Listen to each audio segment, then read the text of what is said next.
Okay guys, so what we're doing today is we're going to do a little autopilot comparison with the new Ford Mach-e. Now the Mach-e I have has the Copilot 360 system, not the Blue Cruise system. And really I think the only difference is the ability to go hands-free. The Copilot is a hands-on system.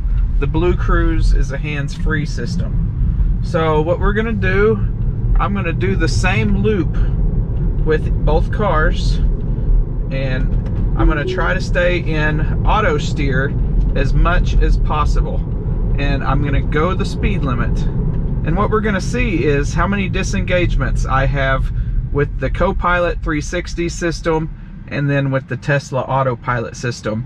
We're gonna do a city loop, and then we're going to do a highway loop and just see how both systems perform. We can also use this test to compare the consumption. So when I leave my house, I will reset the trip and it will show the consumption for the city loop. And when I get to the highway, I'll reset the trip and we'll see the highway loop consumption as well. So let's get after it. So I will make sure that I point out each error of both systems and how many times it had to be disengaged. We'll keep track of that as well. I'll try not to add accelerator pedal or brake pedal unless it's a must. And obviously here on the turns, there will be a disengagement. It's a self-initiated disengagement. So I'm making the turn and I'm going back in auto steer.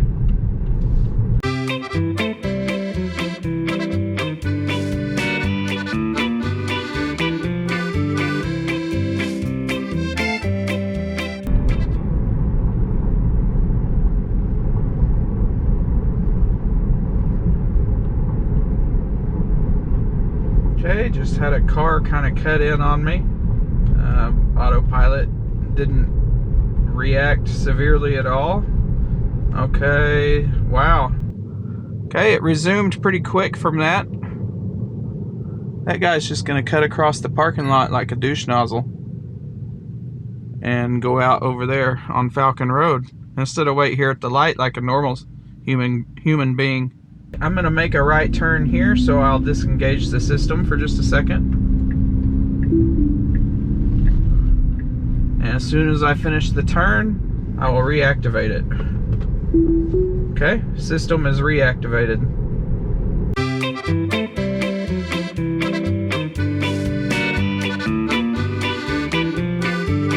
Now up here, the road is gonna widen and become 2 lanes. What I need the car to do is stay in the inside lane. I'm gonna let it do what it wants to do. Okay, it didn't even jerk around very much. So we are continuing through this stoplight here. The speed limit increases to 40 miles per hour, but the car did not react. So I'm gonna go ahead and increase that.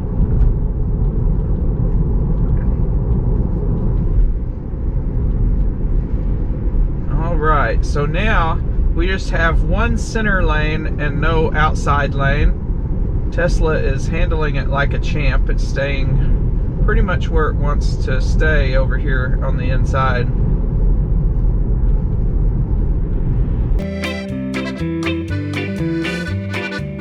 Okay, so now up here the road's gonna widen again, and this time I need to turn right.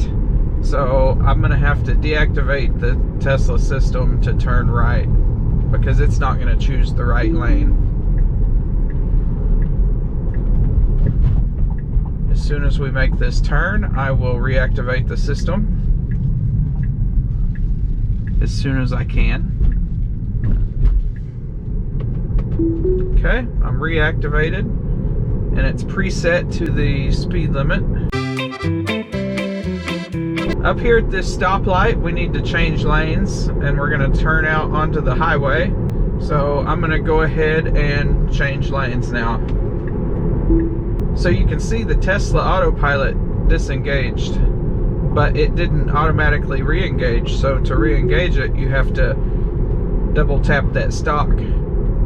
So we're coming up at the end of the city driving. As soon as we get to this stop sign, I'm gonna have to turn left here. As soon as we get to this stoplight, I'll read the numbers on this. So we are at the end of the city driving course. We've used 1 kilowatt hour of electricity in 5 miles, and we've averaged 207 watt hours per mile. I'm gonna go ahead and reset that for the highway test. Okay, so now we are on the highway portion of the test. I activated autopilot. I have had no autopilot errors so far. It has not deactivated. It has not asked me to take over control. Nothing. It's been a perfect run so far. We are going to go probably 5 miles out and 5 miles back, just to get a long enough distance to get a good average. And I'm going to do these tests back to back.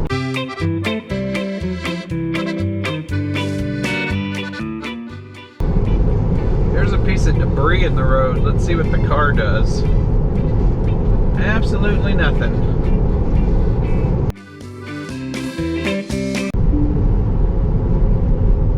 Gonna use all the regen I can. I should have started slowing down sooner. I did not have to hit the brakes, so that stop was 100% regen.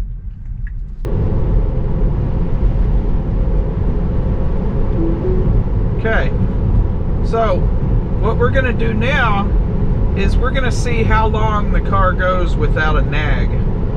So we're cruising at 70. I'm touching the wheel. We're gonna start right now. I let go of the wheel, and we're gonna see how long we can go before we get a nag.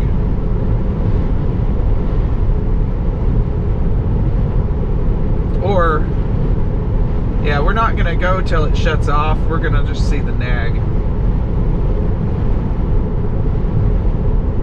As soon as we get the red warning or the urgent beep, we will grab the steering wheel again. Okay, 30 seconds for the first warning.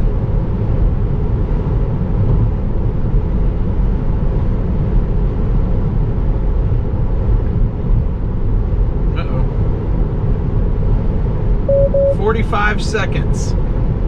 Alright, so we went 45 seconds before it urgently started beeping. We will compare that to the Ford when we do the loop.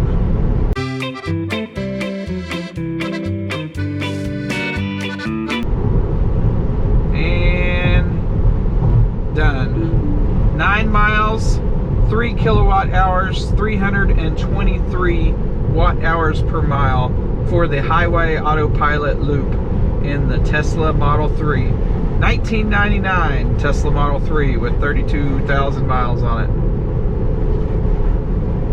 We are going out in the Mach-e. Sorry about the weird camera angles. I just now realized, well, I mean, I knew, but I don't have a glass roof, so I can't put a suction cup on my roof anymore. Here we go, pulling out into Main Street. Gonna get up to the cruise control speed limit of 35, and then I'm going to set it. Now, something you're gonna find out with, there it is, it activated. Something you're gonna find out with this Copilot is it's extremely different. Look, it just canceled, but it's still steering. It did steer.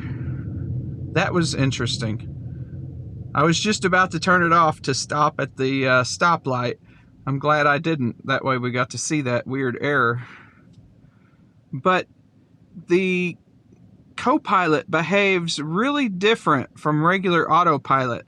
Like, you turn it on, and then it just kind of decides when it wants to activate. If it can activate, it will. If it can't, it'll just not activate. So let me get up to the speed limit. Okay, Oh, it didn't even activate. The system is not on. Hang on. There we go, 36. All right, it's on. It activated. So on that little car icon, and it automatically adjusts for the speed limit sign. Did y'all see that? The speed limit changed and the car automatically just, there it goes again. So I don't know if that's maybe because I don't have my hand on the wheel, it's deactivating very quick. But let me go ahead and turn right here, and then we will try to activate it again. Hey guys, this is future me. You can see I have a few extra miles on the odometer now. So I just want to say that I figured a few extra things out since the making of this video. The Ford system is pretty basic, and it needs 2 good lines on the road to be able to activate. So in my test you're about to see, a lot of the city streets didn't have a good outside lane. So I think that's why it didn't activate. So this is mainly a highway device, which it's obvious, but I was kind of torture testing it. So I'm a little bit less harsh on it now, although, you know, it's still very basic compared to even basic Autopilot. So let's go ahead and get back into this test and see how it does. I hope I didn't give away anything.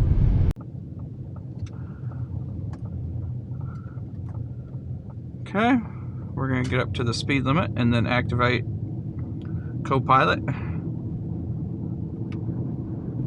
Oh, it didn't activate. Come on. There it goes. I might not be hitting the button good. So it hasn't activated yet. It hasn't activated yet. That's what's really weird about the Copilot system. It's basically, you're on cruise control, but if you have lane keeping turned on, if it decides to activate, it will just automatically activate and deactivate anytime it wants to. So it's set right now, but it's still not controlling the steering.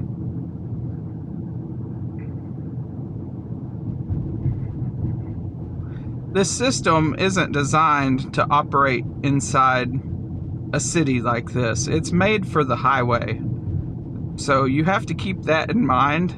But I'm just comparing, in like a torture test scenario, the Autopilot to the Copilot. And you can see which one is clearly the superior driving. So the speed limit changed and it automatically accelerated. That part is really convenient, but it's still not driving. So I'm gonna have to turn right here.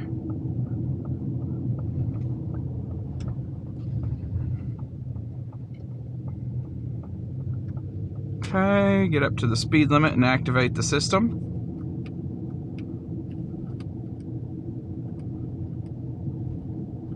Okay. It is activated, but the car is not driving. It is not activating the auto steer portion.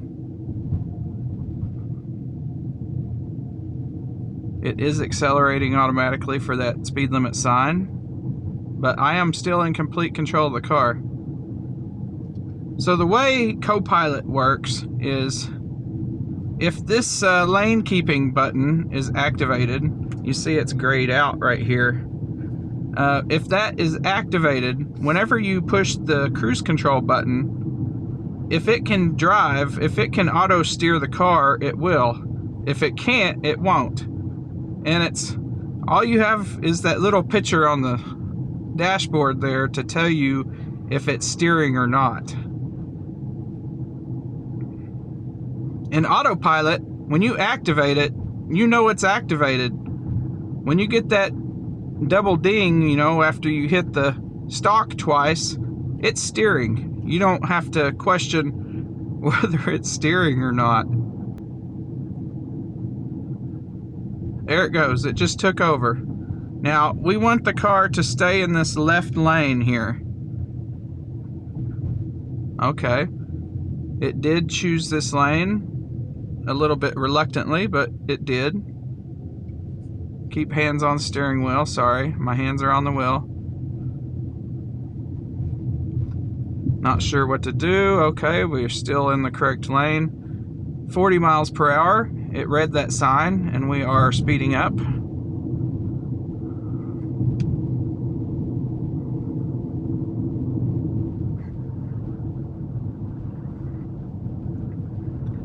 Something I actually kind of like about the Copilot system is it gets closer to the car in front of you when you're at a stoplight. So if it canceled, do you see that? One little tiny baby ding, and I'm supposed to know I'm in control of the car again.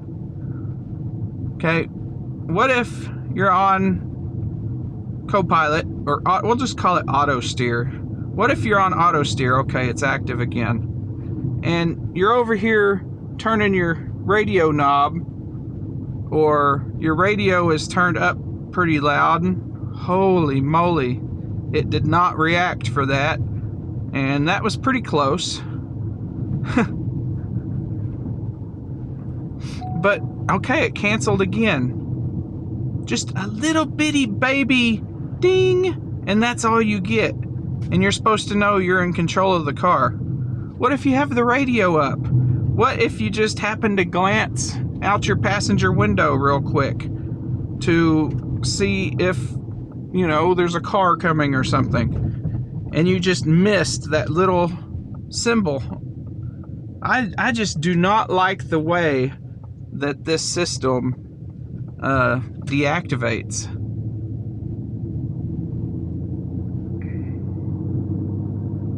Okay, we're gonna get up to 45 and activate it. There it goes.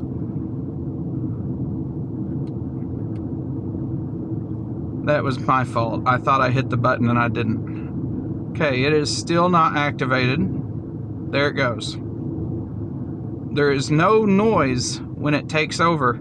It just kind of just takes over. You could be driving and all of a sudden, you know, you feel it, you know, moving the wheel a little bit. Oh, it's driving. You just don't even know. It just starts driving.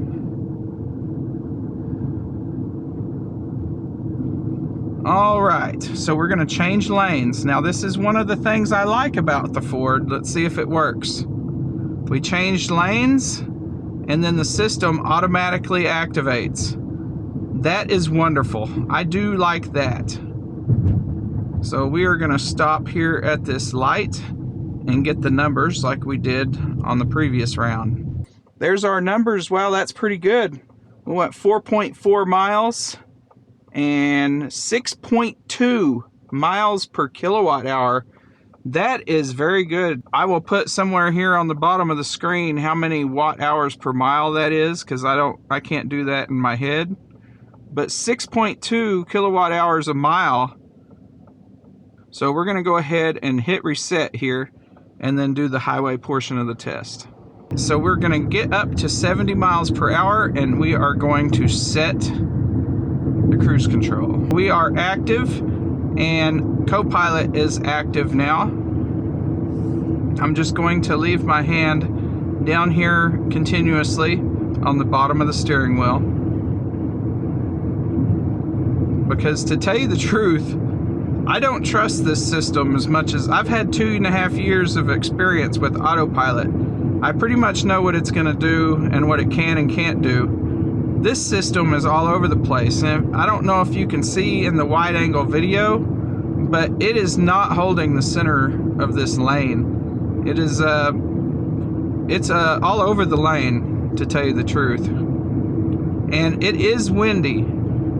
Little disclaimer here, it is windy. It's probably a little worse than normal. I've driven on this highway a few times and this is probably a little worse than it normally is. So it might just be because the wind, and the Tesla can handle the wind just a little bit better. But so far, no highway disengagements. And to tell you the truth, I forgot to count how many happened in the city. I know it happened once, twice, at least 4 times. And then I wasn't able to activate it. A lot of the time that I was in the city, it would not activate. I do like that in the Mach-E, you sit up higher physically. I am way up high sitting here right now. When you're driving the Model 3, you're in like a go-kart sitting down on the road.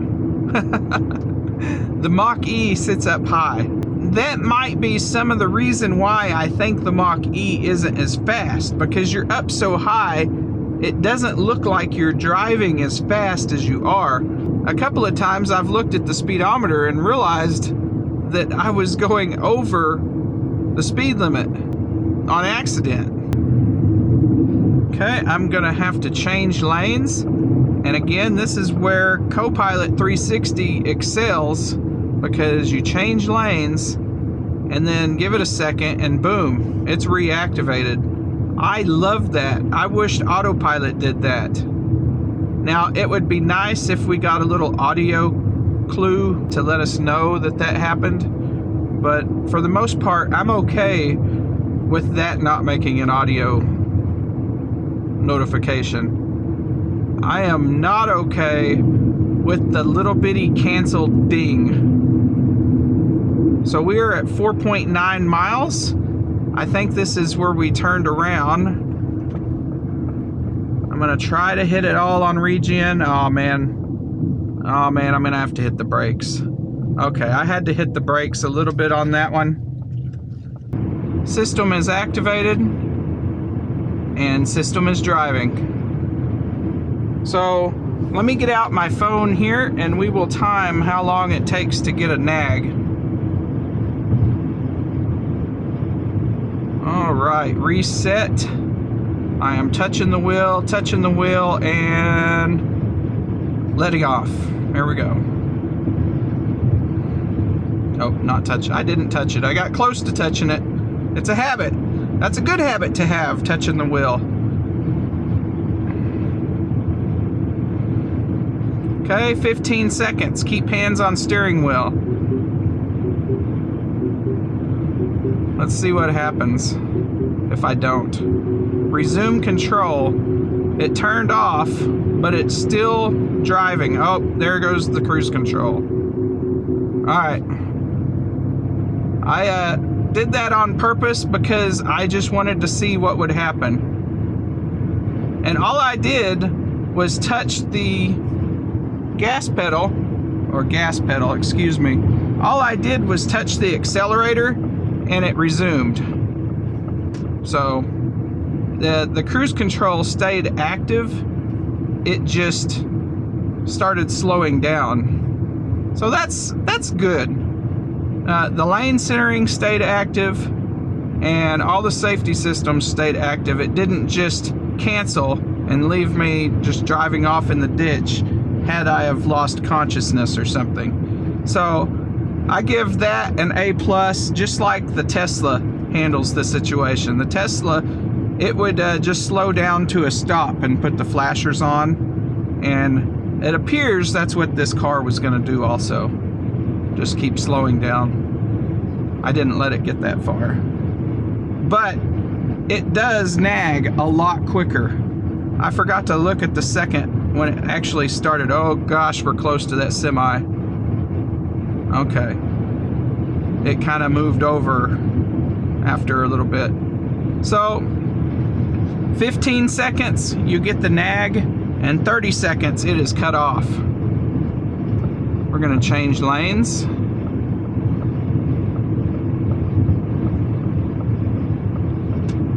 And it's going to reactivate automatically. Boom, there it is. I love that. This system could be good if it was just better with activating and deactivating. I would like this system. I don't like the fact that you turn it on and it doesn't turn on instantly. When I turn it on, I want it to be on. If I hit the button and it can't turn on, then give me a failed, you know, give me a bad beep or something. But when I hit the button, I want it to be on, because that's what I think I'm doing. I think I'm turning on auto steer. And when it decides it needs help, don't just cancel with a little baby ding. You know, flash it on the screen like it did the first time. Take over immediately. It needs to do that every time. So, here we are at the end, coming off 70 miles an hour, 2.5 miles per kilowatt hour. Maybe 2.6, I don't know. I wasn't watching how close that was. This is a place where I know the autopilot actually struggles. So, in my opinion, the autopilot's better. I'm not going to try to hide that. But the reason I'm testing this is because this is a place where the autopilot even struggles. I'm going to see what happens in the Ford in this same situation here. So let's turn around and go try it. I'm going to set the cruise. Oop. There we go. Set it at 25. And the Ford system is weird because you can't turn on auto steer. It kind of just decides if it wants to do it. And it didn't do it. So I'm still steering. Nope. That was all me. Let's see what happens here if it wants to turn on. Nope, still not turning on at all. Let's go ahead and turn around and come back the other way. The Ford Copilot is active. You can see that is grayed out, so it is not actively trying to steer. When it becomes active, it'll be a bigger blue circle. There it is. It's trying to steer, so I'm gonna let go here and let's watch what happens. Oh my gosh! Oh, it was gonna drive straight into that curb and not even try to turn. Y'all. Oh man. We'll try to do it one more time.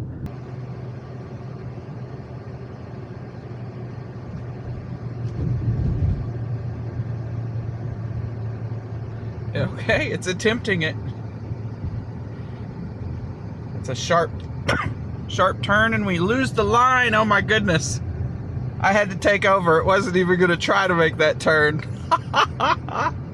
It was going straight for the curb. Ford Copilot is active. It is not trying to steer yet. Still not. Nope. It is not even going to try going this direction.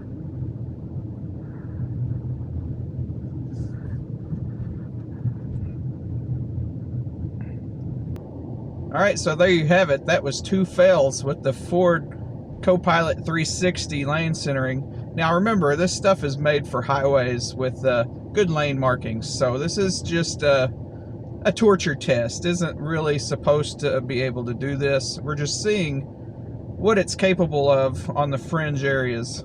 So let's go hop in the Tesla and give it a try. Okay, so here we are in the Tesla.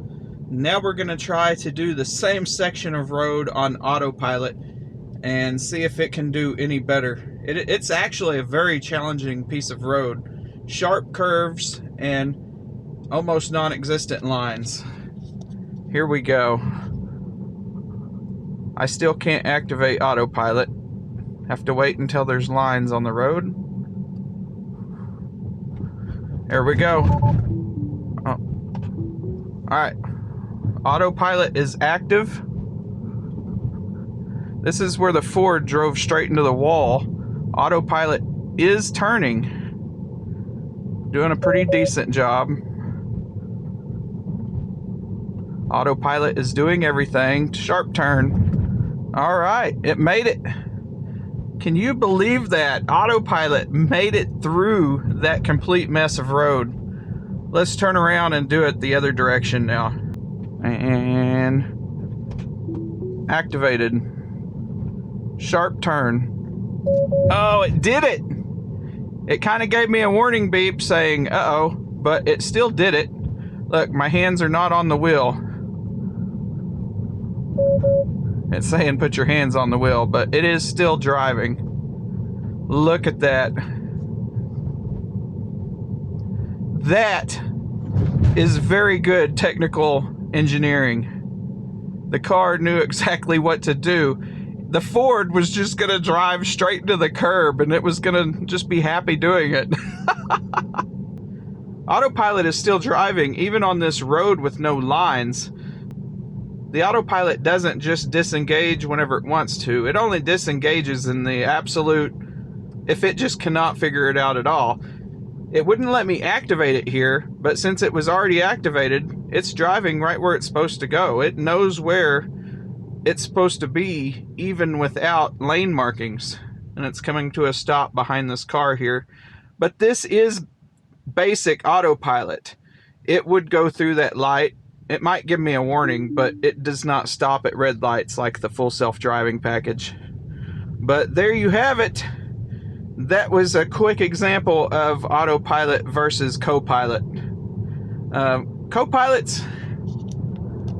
Copilot's not as horrible as I make it seem. Just remember, it's not really supposed to do what I just tried to do. It's made for the highways. But even on the highway, it's still not as refined as Autopilot. It kind of searches more, a lot more small adjustments, kind of ping-ponging around a little bit. But, you know, Ford is new at this self-driving game, and Tesla's been doing it for quite a while, so I'll give them a few more years to perfect it. But thanks for watching this little quickie, and I will see y'all later.